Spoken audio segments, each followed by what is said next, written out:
This is It Was a Thing on TV. Punisher! Control! Tell me before I change my mind! I give you Super Train.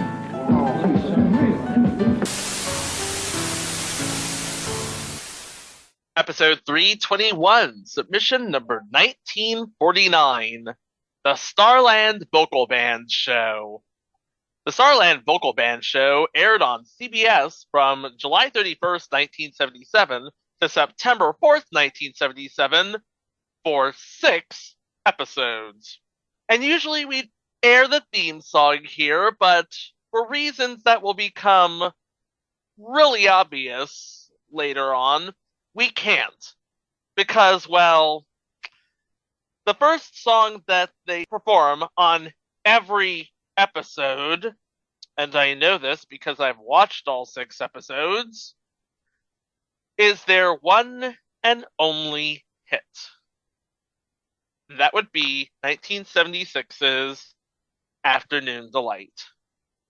We can't play it, obviously, because of copyright issues, but we can tell you about the rest of the intro of a show that was so bad that the announcer said he was glad that no one would be watching it.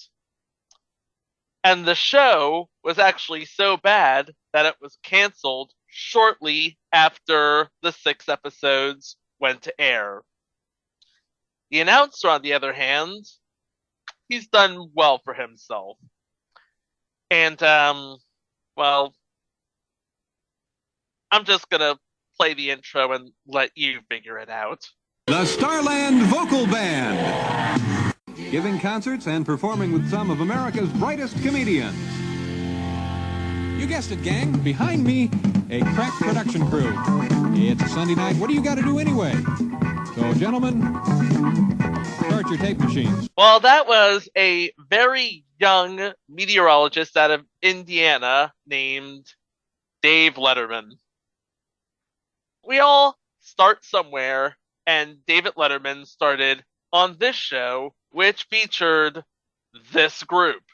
It was a group of 2 couples, one married, one engaged, soon to be married, and they all have kooky adventures on the road from their native Georgetown in Washington, D.C. to Los Angeles. Now, we all know who the Starland Vocal Band is. We have a couple of folk singers, Bill and Tappy Danoff, and a couple of rock/pop singers, John Carroll and Margot Chapman. They all met in D.C. They formed this group, which was basically a backing group for John Denver, especially when they did Take Me Home Country Roads, which they actually performed in the first episode of this show. And they were ultimately signed to Denver's label Windsong Records. And in 1976, the Starland Vocal Band released their debut album featuring their one and only hit, Afternoon Delight. And anyone who's heard Afternoon Delight knows why it became as big a hit as it did. They were talking about getting some in the PM, y'all. They wanted people to do it. They did. They in the afternoon. Yeah. Right after lunch. Right after lunch. Work off the calories. What the hell is that? That's Nugenics. And this was perhaps the biggest song of 1976. It was a #1 hit in the US. It was nominated for 4 Grammys in 1977, winning 2 of them, Best Arrangement for Voices and Best New Artist. And they followed it up with a follow-up album, Rearview Mirror, that featured this song as well. And I guess to promote the album and the fact that this song was on the album, they struck a deal with CBS under producer Jerry Weintraub, who happened to be a manager of John Denver, and by extension, this band, to produce 6 episodes to air over the summer of '77. Basically, would chart the adventures of the group as they road tripped their way from Washington, D.C. to Los Angeles, performing in various venues and for various audiences along the way. Now, we've covered a number of variety shows on this show. We know you can't just have one act be the star attraction without having a little bit of filler. We've seen it on Pink Lady, we've seen it in SNL, we've seen it on the Hudson Brothers Razzle Dazzle show, and this show has its fair share of players as well. All of them just brilliant comedic minds if you think about it. Of course, we talked about the announcer slash correspondent, David Letterman, who's basically there to drum up support for the group, chart their journey across country, and basically sow the seeds for future comedic greatness. We also have, because they are a DC-based group, the political comedy stylings of Mark Russell, and we also have, playing every character under the sun, it seems, a guy we talked about in a previous entry, Jeff Altman. He was a recurring character where he is this wild animal caretaker. He also played a farmer and a surfer, a rock and roll surfer. And rounding out the cast of this show would be the comedic team of Proctor and Bergman. Of course, Proctor would be Phil Proctor, as you all know him from Rugrats, among other things, and at least 3 different weeks of the Match Game Hollywood Squares Hour. Including the first week. Hey, Mike, let's not forget Twyla had the 30. And the 36s. Good night, everybody. Oh, God, Mike. Hey, we just celebrated the 39th anniversary of the premiere earlier this week as we record. So next year we're celebrating the 40th anniversary. And Phil's partner, Peter Bergman, of course, was a known voice talent, doing voices on The Tick, Everything You Know Is Wrong, which is a short film from 1975, but mostly he is known for his writing credits. Most notably, this show, Nick Danger in the Case of the Missing Yoke, and Everything You Know Is Wrong, the declassified Fire Sign Theater. And that's basically where most of the comedy bits come from, because if you're a big DC comedy fan, you know all about the Fire Sign Theater, and you know how Peter Bergman and Phil Proctor were really big in the Fire Sign Theater. And of course, many of their bits were actually videotaped from the Fire Sign Theater as we go into the episodes proper. You didn't think I'd find an episode guide? Guess what I found? An episode guide. By the way, special shout out to YouTuber Starland and More for this episode guide. Episode 1, Dave Letterman introduces the band. Tappy drives the band to a local performance. And in that performance, Dave, as a postman, reads a band letter from somebody. And I'm guessing it was not really Barbra Streisand, but he says it was Barbra Streisand.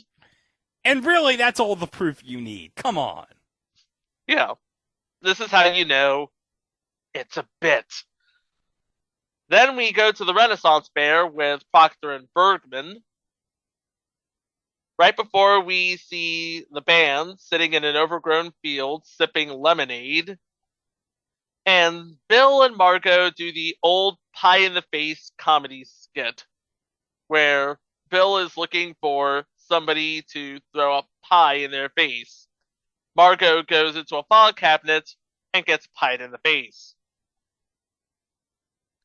Then Dave interviews Rocky Balboa, played by Jeff Altman, because this is late 70s and Rocky would have been a really big thing. My God, Jeff Altman as Rocky Balboa. Jeff Altman is Rocky Balboa. They're not even in the steps in Philadelphia. They found like a stairway in Washington. They just found any stairway. Any stairway. It doesn't matter. Hey, it doesn't matter. Nobody's going to ask about this. They might as well have been on the steps of the Lincoln Memorial, and they were like, okay, this will do. Basically, yeah. You know what? I can buy Jeff Altman doing that. I can see him doing that. Didn't say he would do it well, but I can see him pulling it off. And then Bill introduces the band singing Take Me Home Country Roads while driving around and then parking across the street from the basement apartment where the song was written. And he was actually, giving sort of the backstory. It was one of the rare behind the music, rare educational sort of pretty awesome moments that you listen to a music biography for. This was one of those moments. And then the band performs it at Georgetown. Afterwards, the band listens outside the White House gates for, and this is going to be a recurring bit, messages from Jimmy Carter. And then we have Dave introducing the band's recording Starting All Over Again in the studio. Again, this is all leading up to their release of their second album, Rearview Mirror. And then we have the collapsible SVB news, where Dave Letterman basically goes over the odds and ends that the mainstream media missed over the week. And then we have a comedy monologue by Mark Russell.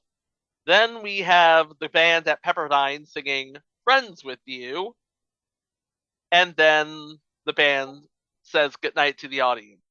Before we continue, I just should let you know that they use the same footage for the intro and the outro for every episode. You see David Letterman doing the same bit about them firing up your recorders, and then you hear the same sort of comment about Tappy wanting to go get coffee after this.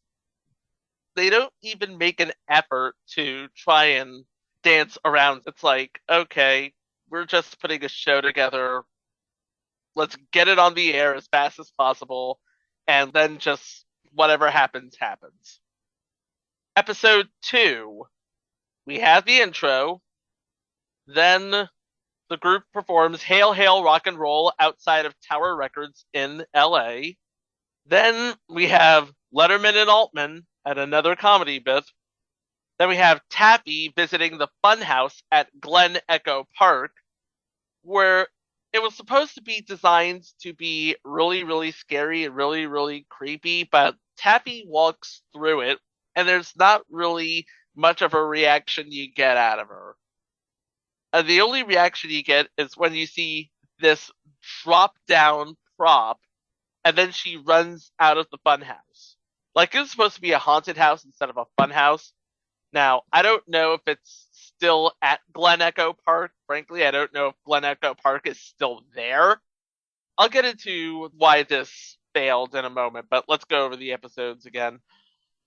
Then we have Jeff Altman as Merlin Parkins, who is supposed to be a send-up of Merlin Olsen, who at this point would be the host of Mutual of Omaha's Wild America.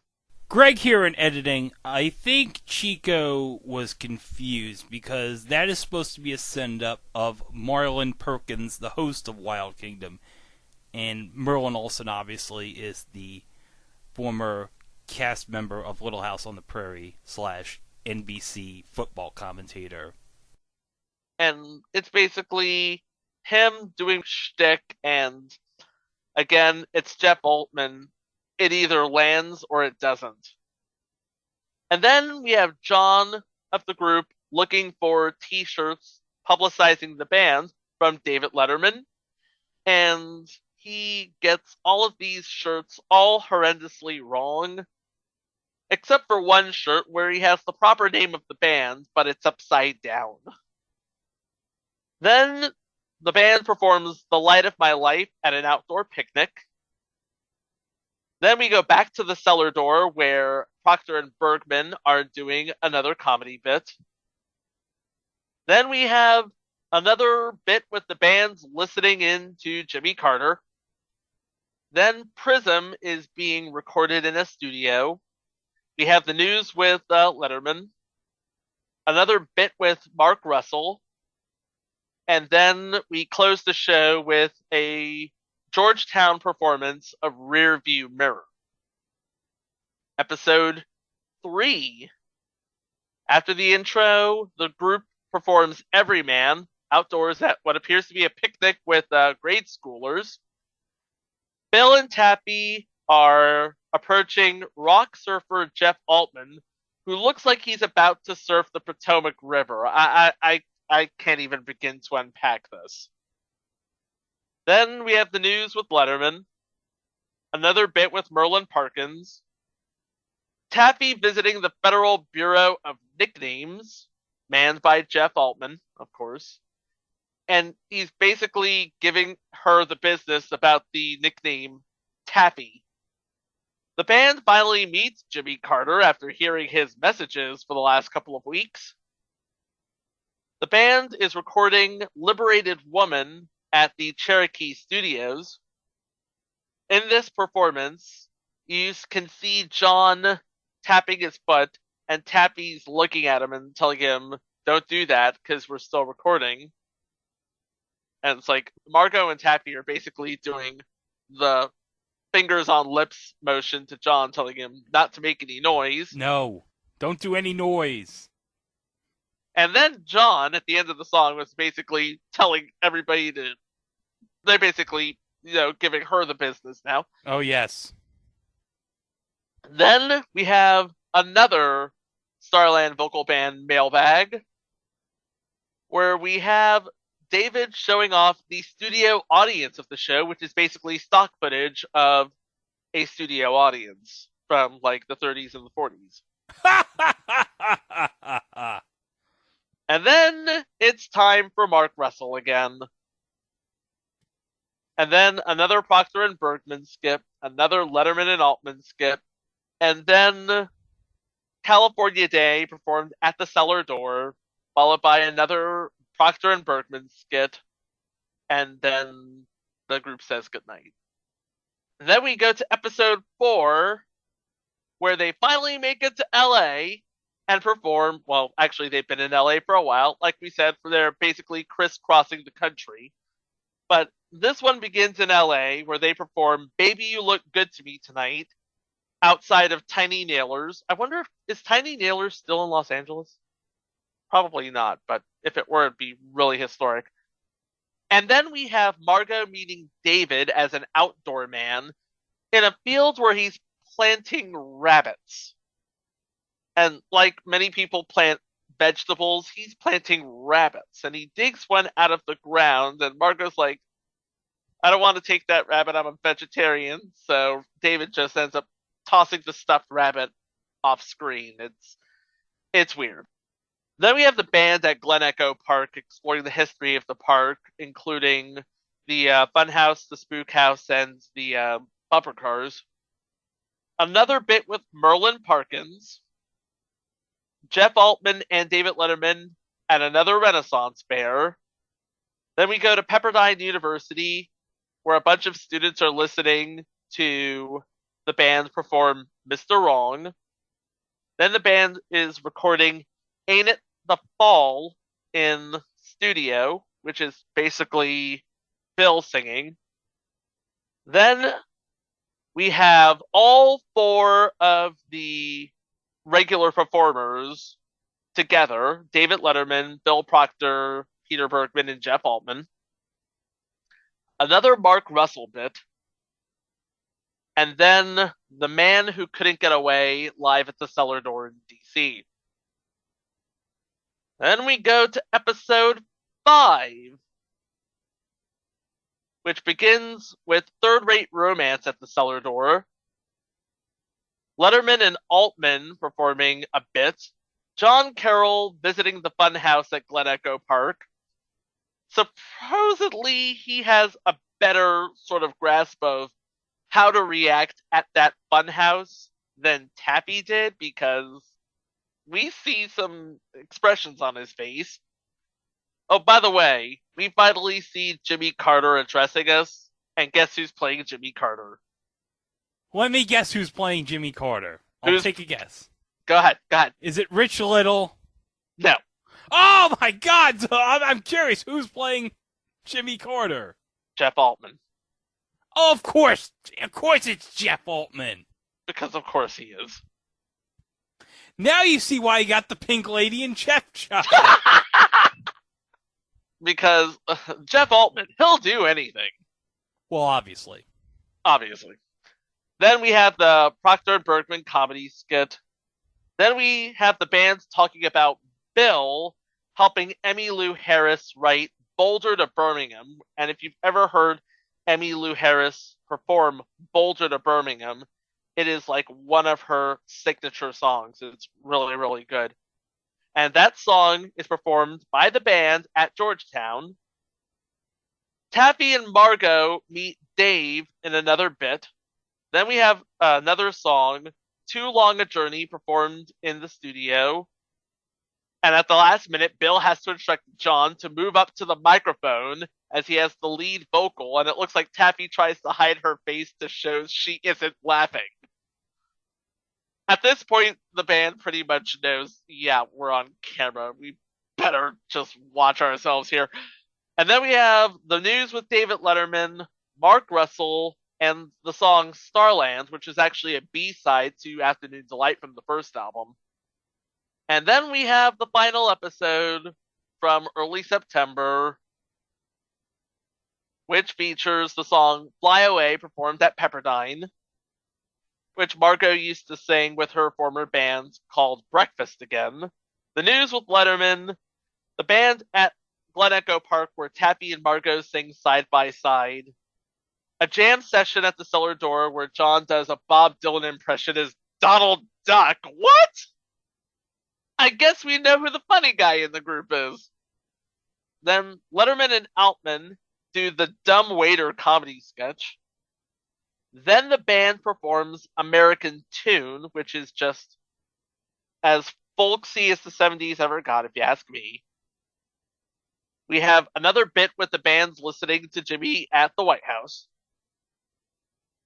David and Jeff do another bit. And then late night radio performed at Pepperdine. Another Phil Proctor and Peter Bergman comedy sketch. Another Mark Russell performance. And then to wrap the series up, we have a performance of St. Croix Silent Night with Phil explaining how the song came to be written and the band performing it at the Cellar Door. And this is right before the band says goodbye for the last time. And that's the show, basically. It was 6 weeks of more or less the same cacophony of folk music and cutting-edge political humor. And like I said, I watched all 6.5 hours, and I was just like, yeah, I see why this only got 6 weeks. I did a little bit of research as to why this show wasn't as well received or why it didn't do as well as it should have done. And it all comes back to one of 5 reasons. Reason number 1, fans of the Starland Vocal Band didn't tune in for the comedy. You are a folk band fan. Are you really going to listen to the jokes? No, you're basically there for the music, and you're basically there for the group, and you're basically there to hear them perform mostly stuff that are coming off of their new album, which you're probably going to end up buying anyway. Reason number 2, fans of comedy didn't tune in for the band. I mean, we saw the comic bits that just involved the players. They had a lot of chemistry with each other. Jeff Altman had a lot of chemistry with Dave Letterman. Bill Proctor had a lot of chemistry with Peter Bergman. But it seems like you are forcing the band into all of these crazy situations with all of these crazy people. And I'm not sure that they really knew how to react to all of that. Plus, most of the stuff that didn't involve David Letterman was just not funny. Number 3, it was meant to be a summertime replacement. And they made it a point to hammer home the fact that this is a summertime show. But they didn't really say that it was only going to be for that one summer. It was just going to be, a summertime thing. We're going to do it over the summer, and then we're just going to move on with whatever. Reason number 4, look at the schedule. The Starland Vocal Band Show was on at 8:30 p.m. on Sundays, which is basically 1/2 hour after 60 minutes. And on a normal week, it would have been right after reruns of Rhoda. Mike, do you have what else might have been on at that time? I do have the competition here, yes. Okay. On ABC, it went up against the second half hour of, this isn't good, The $6 Million Man. Ooh. And on NBC, it's a little bit better because this would have been the waning weeks of this show's life. But again, when you hear the show name, it's like, yeah, it ran for like 7 years, but this is like literally the last month or so of those 7 years. By this time, it was just called Macmillan, but we know it better as Macmillan and Wife before the wife left. Uh-oh. Oh, shuck. Oh, that was earlier. So yeah, the competition, to say the least, was difficult. And this is the 3rd season of Rhoda leading into Starland Vocal Band Show. I don't think it got like as big as ratings as the show it was spun off from until season 4, because I know it placed in the top 20 in season 4, but not in season 3.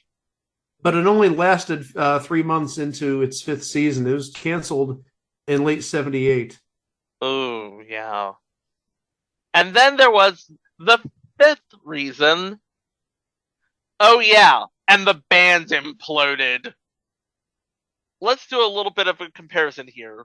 In 1976, the band released their self-titled premiere album, which hit number 20, rocketed by Afternoon Delight, which hit number 1 in the US and Canada, and number 6 in Australia, and number 18 in the UK.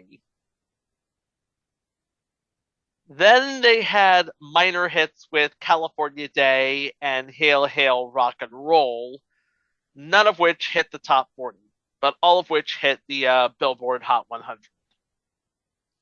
Then in 1977, they finally released the follow-up, Rearview Mirror. Not a single charted on the Hot 100, or anywhere for that matter. They tried again with Late Night Radio in 78 and 4x4 in 1980, but no record would ever be as popular as that one record.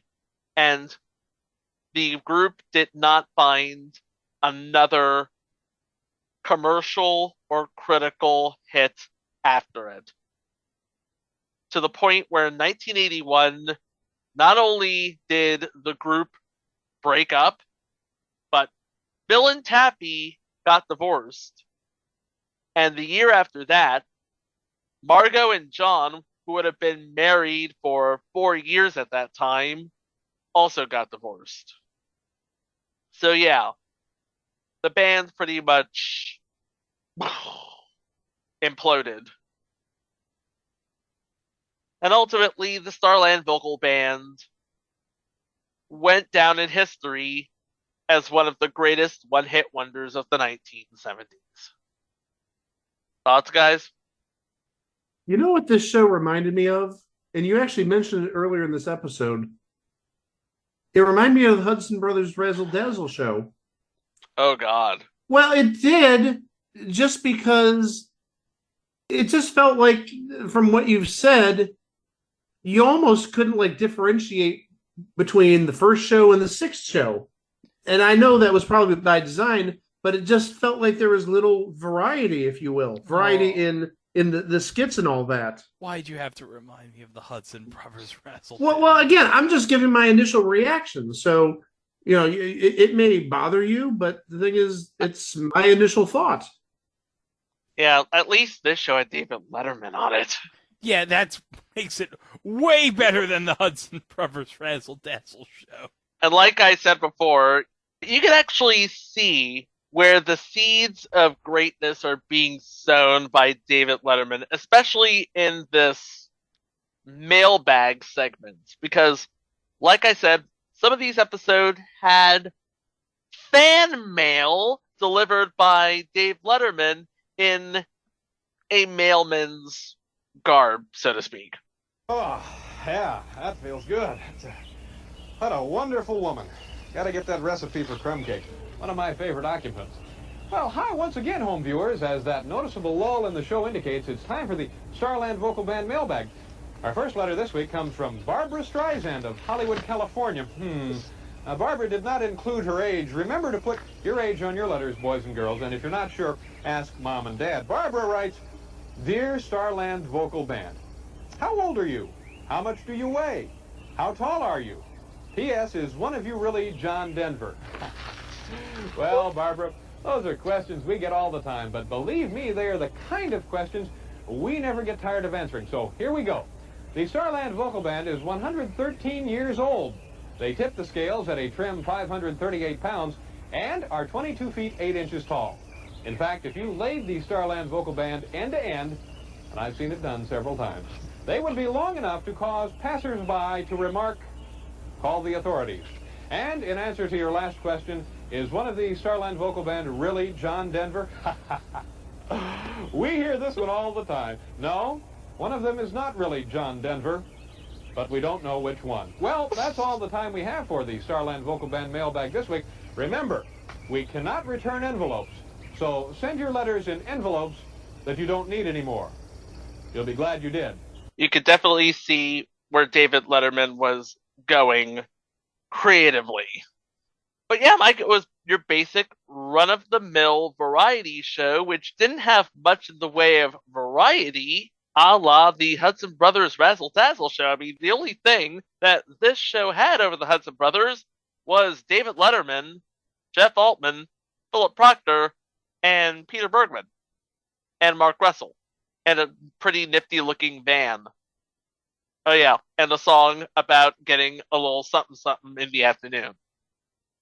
But David was probably hoping that this show would never again see the light of day, and nowadays, I don't think he minds because he's made a legendary career for himself, but in the last 3 years, all 6 of these episodes have been uploaded to YouTube after years of being classified as lost media.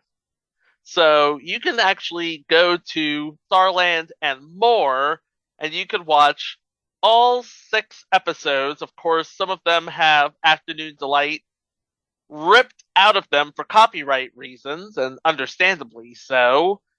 But all 6 episodes will be there as of the time of this recording.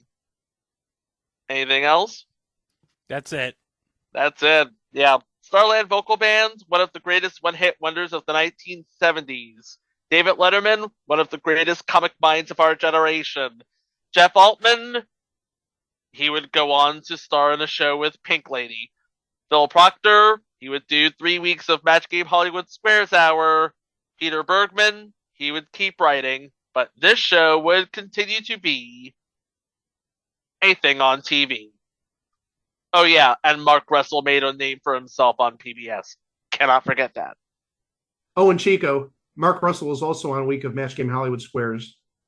Ooh, I was today years old when I learned that. I haven't seen the later episodes. I really haven't. I've been sleeping. It wasn't a later episode. It was like late 83, early 84, I believe. Okay, now I remember the episode. I did see that. But yeah, we don't have a happening band and we don't have David Letterman, but we do have over 400 episodes worth of content on our website. It was thingontv.com. We have all of the episodes, all of our minisodes, our live watches, and of course links to our social feeds, including our YouTube at It Was a Thing on TV. And don't forget to like and subscribe, hit the notification bell so you can stay up to date on all of our topics. And also, let me just point out one thing. This was actually the result of a conversation I had with another quizzer. So if you have an idea of a show that you want to see us cover, reach out. Don't be afraid. And that's going to do it for this show with a future Hall of Famer, Mr. Letterman over here. Next time we meet, we're going to have one who is actually a show Hall of Famer. And it's his birthday coming up. And it's his birthday coming up. Well, we're going to celebrate it the only way we know how. And you'll find out next time right here on It Was a Thing on TV. For Greg, for Mike, I'm Chico. Thank you so much for listening. Please be kind to each other, and we will see you for the next one. Wow! Hey guys, one more thing I want to add since we're on a Match Game Hollywood Squares kick. The week that Mark Russell was on, Phil Proctor was on too. So you had two people from this show on Match Game Hollywood Squares. It was actually early January of '84. I think it was the week before Bill Cullen was on. Now I definitely remember that week.